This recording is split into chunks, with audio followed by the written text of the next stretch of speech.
My name is Emily. I'm 34, and for most of my adult life, I believed I was the responsible one. The daughter who held the family together, while my younger sister Megan floated from one impulsive job to the next. I stayed grounded, I worked hard, climbed the ladder, and when Mum and Dad needed help with the house, I was the one who quietly stepped in the mortgage. I covered it when things got tight. Groceries, I sent them a monthly allowance without being asked repairs, late bills, emergencies. I was their silent safety net. I never expected a parade or applause. That's just what family does. Right. But everything changed the day I stumbled across the will. It wasn't meant for me to see. I was over at their house, helping Dad sort through some old paperwork. He'd finally admitted they were struggling to keep things organised and asked if I could scan and digitise a bunch of documents. So I sat at the dining room table, flipping through envelopes and files, sipping lukewarm coffee while Dad watched the news in the background. Then I saw a folder labelled Estate Plan. And last will I hesitated, I don't snoop. That's not me, but a part of me. Some small, uneasy instinct told me to look. Maybe it was curiosity, maybe it was fear, either way. I opened the folder, I read every line, every clause. And that's when my stomach dropped. Everything was going to Megan, the house, the savings, the car, the insurance. Every asset my parents owned, every bit of the life I had helped them sustain, was being left to the one person who had never lifted a finger for them. My name appeared once in a single hollow sentence. We leave our love and gratitude to both our daughters. That was it. They had left me. Nothing. No explanation. No thanks. No acknowledgement of the thousands I'd spent the weekends. I gave up the sacrifices I made. Just love and gratitude, and Megan, the same woman who once used their car to drive across state lines to chase some guy she met at a bar, the same one who borrowed my credit card and disappeared for 2 months. She got everything. I sat there staring at the paper. My hands shook. My throat tightened. They knew they had to know what I'd done for them. They had to remember the night I stayed on the phone with the bank for 2 hours to stop their house from going into foreclosure, or how I paid for Mum's dental surgery when their insurance fell through. How could they forget my father walked into the kitchen a few minutes later, completely unaware you still scanning those papers? He asked casually. I looked up. Holding the will. Did you mean for me to see this? I asked. He paused. His expression changed just for a second. Then came the sigh. The same sigh I'd heard since I was a child. Whenever I asked a question he didn't want to answer. Ecology, not even a real explanation. Just 2 words that told me everything I needed to know. I stood up quietly, placed the will back in the folder, and left the kitchen. I didn't slam doors, I didn't yell, but inside something cracked, because now I knew I wasn't the daughter they cared about. I was the one they used. And that's when I realised if I didn't matter to them in death, maybe I never really mattered to them in life either. For 2 weeks, I didn't call, I didn't text, I didn't show up at their house like I usually did every Saturday morning to help sort their bills, or check the thermostat, or refill their prescriptions online. I disappeared, and not a single one of them, neither Mum, nor Dad, nor Megan, bothered to reach out. I thought maybe they were waiting for me to cool off, or maybe they assumed I'd brush this under the rug like I always did, like a beautiful daughter who knew her place. But deep down, I was starting to realise something uglier. They didn't notice I was gone. They didn't miss the help because they'd never really seen it as help. They treated my support like background noise. Always. They're always dependable, never acknowledged. Then the silence broke. It came in the form of a casual, passive-aggressive text from my mother. Hi, sweetheart. The heater's acting up again. Could you take a look before next weekend? Thanks. No apology. No mention of the will, just an assumption that I would show up and fix things as if nothing had happened. I stared at the message for a long time. They really thought I'd pretend this didn't exist, that I'd show up with a wrench and a smile and keep pretending I didn't know they'd cut me out of everything that I didn't know. I was just the family handyman. In their eyes, useful, dependable, disposable. I typed a short reply. Sorry, you'll need to call someone else. A minute later, another text came through, this time from my father. Don't be dramatic. We just didn't think you needed anything from the will. You've got your life together. That one made me laugh, as if being responsible, being the one who has it together, means you don't deserve to be acknowledged, as if competence disqualifies you from love. I didn't reply, but then Megan texted. Of course she did. Hey sis, Mum says you're acting weird. Can you chill out? This isn't a big deal. I blinked at the message. My jaw tightening wasn't a big deal. She was about to inherit the house. I paid half the mortgage on for 5 years, and it wasn't a big deal. Then pay the mortgage. I texted back. She replied with a laughing emoji. Then girl, I can't afford that. That's your thing. That was the moment. The last piece of the puzzle clicked. They never expected me to inherit anything, because in their eyes, I already had what I was supposed to have responsibility. Not gratitude, not respect, just the obligation to carry their weight. Quietly, permanently that night, I made a decision. No more payments, no more favours, no more fixing the broken things in their house or their lives. They could call a contractor, call a neighbour, call Megan. Let's see how far that inheritance gets them. When I'm no longer the one holding up the roof 3 days after I stopped responding. The guilt campaign began. It started small, subtle. Even a voicemail from Mum. I didn't answer. Hi honey, we're a little behind on the electric bill. Not asking for anything, just thought you should know. Love you, right? Not asking, just informing me the same way. A cashier might inform you your card didn't go through, expecting you to pull out another one. I deleted it, then Dad called. I ignored him too. This time he left no message, just a missed call like some silent threat hovering in my call log. And then Megan, predictably, Megan blew it all open. They're worried sick. Emily, Mum's blood pressure gets high when she's stressed. Can you please just talk to them and stop being selfish? Selfish, there, it was the word they always used like a dagger. Sharp and familiar. I stared at it for a full minute before typing back. Was it selfish when I used my savings to cover Dad's hospital bills? Or when I cancelled my trip to New York so Megan could have her bachelorette weekend instead? Or maybe when I missed work for 3 days straight to help Mum after her surgery while you were at Coachella?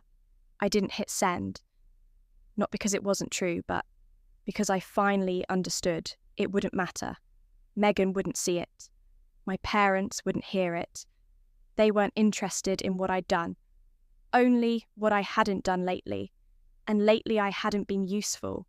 I hadn't fixed the heater. I hadn't sent the usual grocery Venmo. I hadn't reminded them when the property tax deadline was coming up. So to them, I was slipping. And when the family mule stops walking, the people riding it get angry. But what none of them seemed to grasp was that I wasn't angry anymore. I was done. They made their decision when they excluded me from the will, the last chance they had to say, "We see you, you matter." Instead, they gave everything to Megan, the one who never stayed longer than a weekend, who posted photos of lattes and gym selfies, while iHouse Furniture organised their bills, negotiated their insurance, and still got, "We love you both," equally in the fine print of their estate plan number. I wasn't selfish, I was tired, and finally, I was awake that night. Mum sent one more message. "If we lose the house, I hope you can live with yourself, and you know what?" For the first time in my life I should have known the silence wouldn't last a week after I stopped replying. Altogether, no calls, no texts, no guilt trip. Venmo requests I was starting to believe. Maybe they'd gotten the message they hadn't. It was Saturday morning and I was still in pyjamas, halfway through a mug of reheated coffee, when my building's front desk called. "Hi, Miss Whitaker, there are 2 people downstairs saying they're your parents.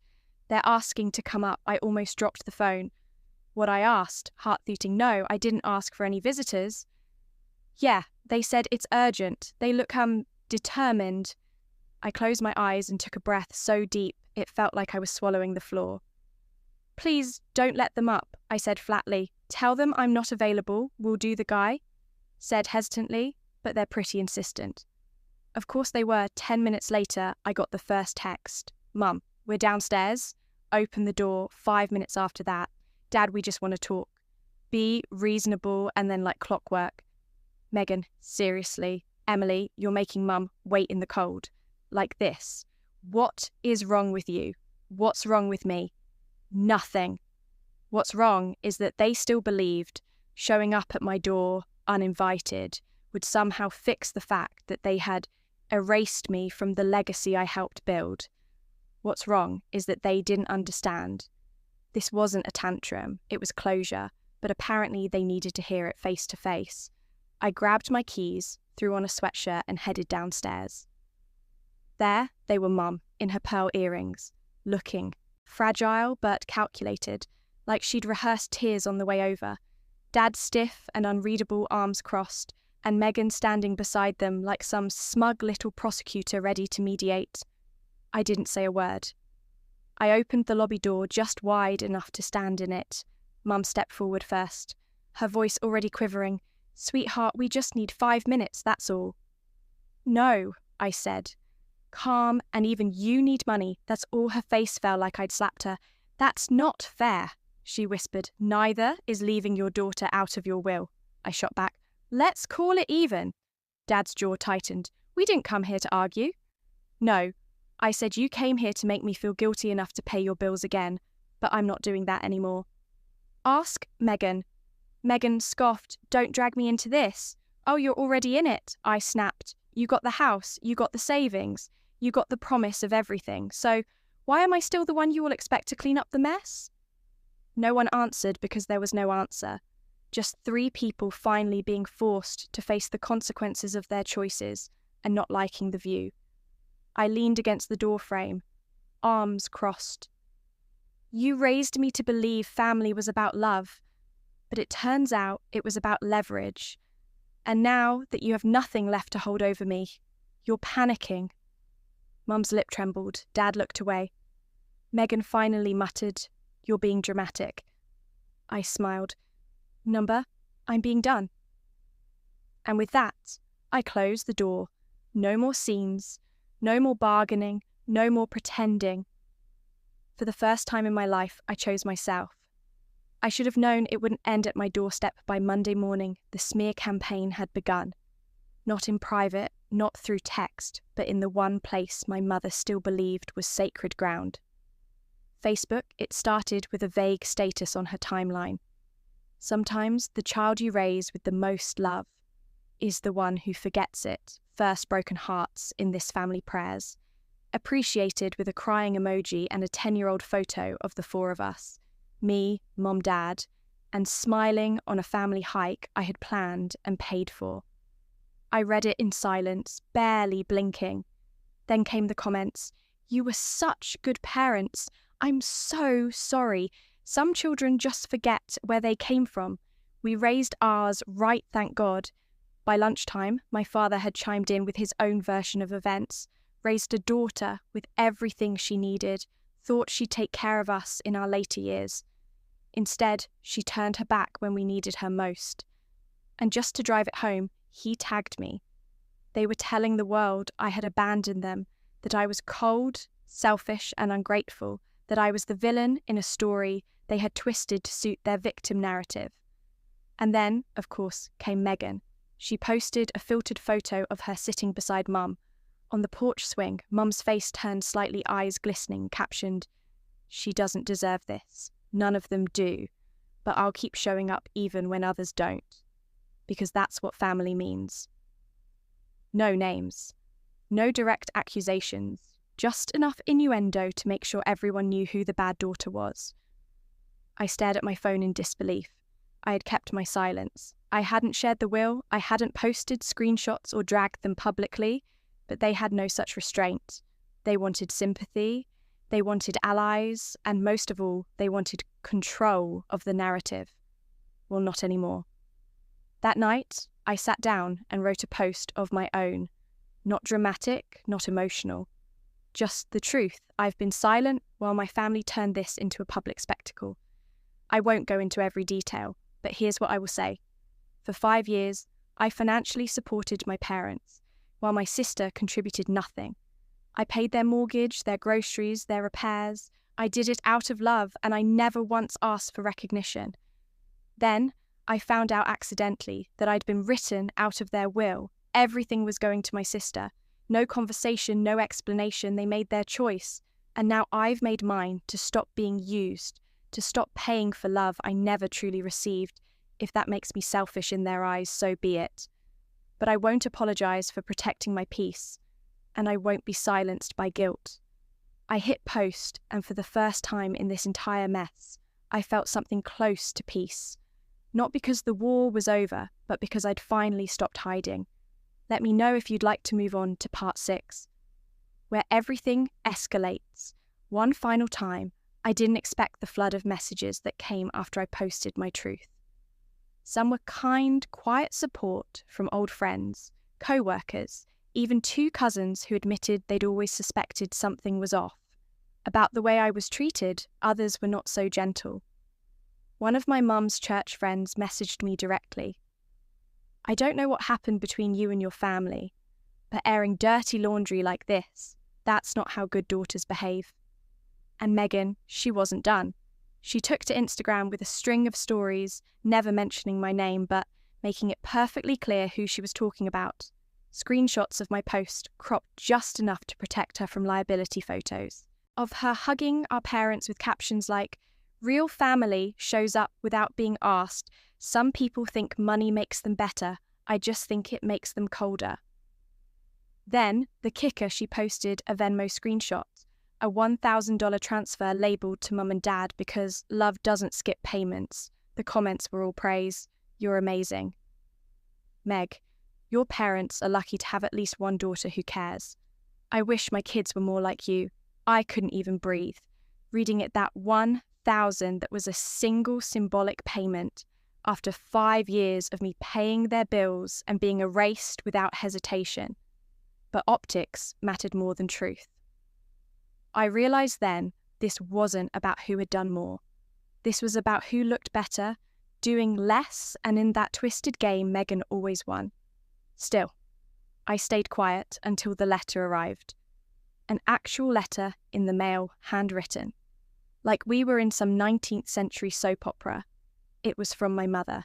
"Dear Emma, we're devastated that you've chosen to turn your back on this family over something so minor. The will can be changed, you know that, but your behaviour that will leave a mark. Your sister is trying to help us through this. She's heartbroken too, though. She hides it. Well, we want to move forward as a family, but you need to apologise publicly until then. We're cutting contact for our own emotional well-being." They wanted an apology after everything they wanted me to say. Sorry for exposing the truth, for not letting them manipulate me back into submission. That night, I sat in my apartment, holding the letter in one hand and a match in the other. I didn't burn it, but I didn't reply either. 'Cause here's the thing. No one tells you. Sometimes the truth isn't enough to change people. They don't want facts, they want comfort. They want the illusion of being right, even if it means living inside a lie. But I was done offering comfort at the expense of my sanity. I didn't lose my family.